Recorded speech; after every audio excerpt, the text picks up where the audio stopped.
research, we just don't pay attention to it. It's like if it never happened.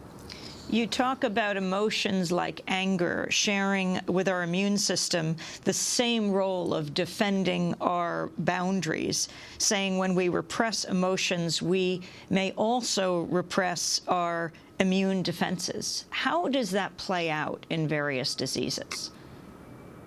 Well, when I looked at the kind of people that would be coming under my care in palliative care, but also the kind of people who would get sick when I was in family practice, a number of salient characteristics presented themselves. One was the repression of anger. People didn't know how to express negative emotion. They were afraid to do so, or didn't know when they were angry.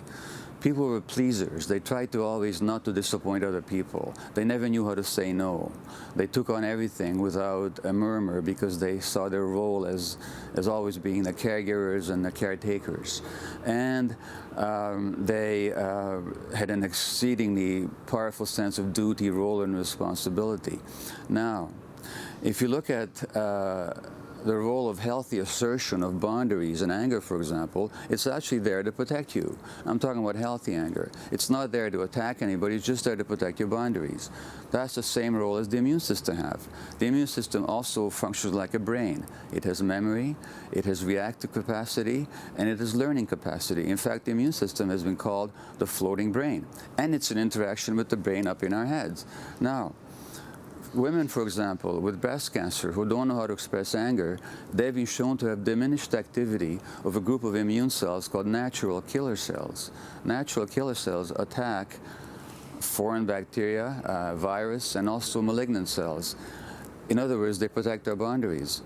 Women who don't know how to express their boundaries emotionally, they suppress their boundaries immunologically, and therefore they're more likely to develop disease.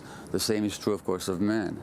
So that the immune system is in constant interaction with our emotional responses. In another study with the immune system, medical students under the stress of examination were found to have diminished activity of their natural killer cells, these immune cells.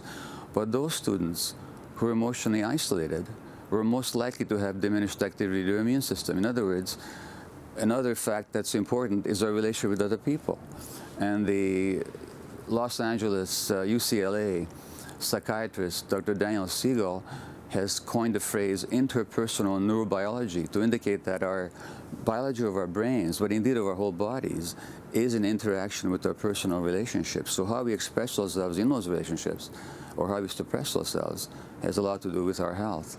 You talk particularly about autoimmune diseases and their connection, well, that mind-body connection, like, for example, rheumatoid arthritis. A case example I give in the book is a young woman who was preparing Rosh Hashanah dinner one night for the family, Rosh Hashanah being the Jewish New Year that falls in September. I called her Rachel in the book, and she was working very hard. She was at her mother's place cooking dinner, and she was in a real hurry because she had to finish by 5 o'clock when her brother was going to arrive with his family, and he didn't like her. He didn't want her to be at the dinner. So she had to finish the dinner and leave before he arrived. And I asked her, are you serious? You're making dinner for a family that you're only going to take part in yourself? Why? And she said, well, because the family should be together for Rosh Hashanah, shouldn't they? Well, she never finished the meal. Her body said no. She came down with severe inflammation on all her joints, and she was rushed to hospital with her first malignant outbreak of rheumatoid arthritis. And that self-suppression is typical for people that develop rheumatoid arthritis. It's also typical for people that develop ALS, amyotrophic lateral sclerosis. I talk about the example of Lou Gehrig, if I may tell you about that. Lou Gehrig was a great baseball player, a teammate of Babe Ruth and the New York Yankees, and he set a record for consecutive games played that stood for nearly 60 years. Now, Gehrig wasn't just a great athlete. He was also dutiful. It's not that he was never hurt.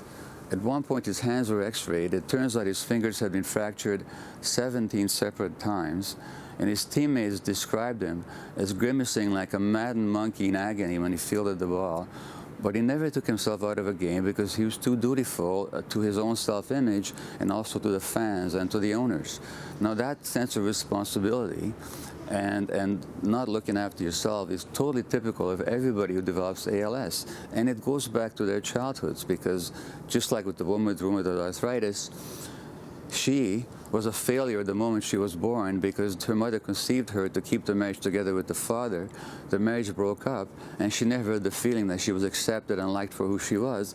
Therefore, she had to become this dutiful caregiver. Lou Gehrig's father was an alcoholic, and Gehrig learned very early in life that he had to take care of others, as the children of alcoholics often do, and that then became his pattern until he could no longer drag himself around the baseball diamond because of the ALS, which in North America, of course, is known as Lou Gehrig's disease. We're talking to Dr. Gabor Maté, the author of 4 best-selling books. His most recent is In the Realm of Hungry Ghosts, Close Encounters with Addiction, which we talked about 2 weeks ago on Democracy Now! Today we're talking about an earlier book, When the Body Says No, Understanding the Stress-Disease Connection.